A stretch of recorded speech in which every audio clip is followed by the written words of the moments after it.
Supreme court சொன்னதோட மட்டும் இல்லை, நிஜத்திலும் இன்னைக்கு மக்களுக்கு இந்த கவர்மெண்ட் மேலே இருக்கிற நம்பிக்கை மொத்தமாக மண்ணுக்குள் புதைந்து விட்டது. இதுவாவது முதல்வர் அவர்களுக்கு புரியுதா? புரியலனா 2026 தேர்தலில்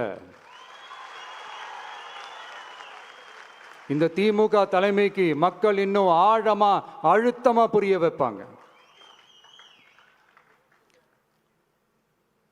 அப்ப கூட இவங்க என்ன பண்ணுவாங்க தெரியும்ல, 5 வருஷத்துக்கு ஒரு வாட்டி பழக்க தோஷத்தில் ஒரு அறிக்கை ஒன்று வெளியிடுவாங்களே, மக்கள் தீர்ப்புக்கு தலை வணங்குகிறோம்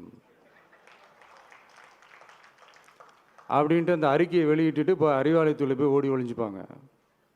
இப்பவே ரெடி பண்ணி வச்சுக்கோங்க அந்த அறிக்கையை. எப்படி? மக்கள் தீர்ப்புக்கு தலை வணங்குகிறோம்.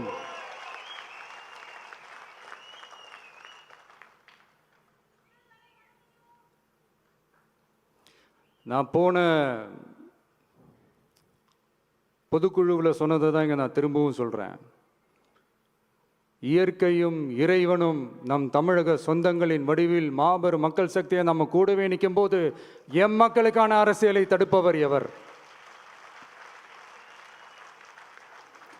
அதனால தோழர்களே, நமக்கு வந்திருக்கிற இந்த இடையூறு வெறும் டெம்பரவரி மட்டும்தான். எல்லாத்தையும் தகர்த்தெறிவோம், மக்களோட கை கோர்த்து நிற்போம், மக்களோட களத்தில் போய் நிற்போம். நம்ம பயணத்தில் தடம் மாறவே மாட்டோம்.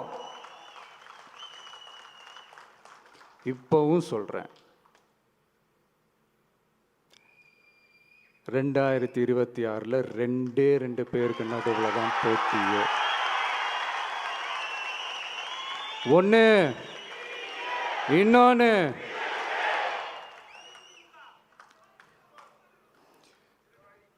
இந்த போட்டி இன்னும் ஸ்ட்ராங்கா மாறப்போகுது.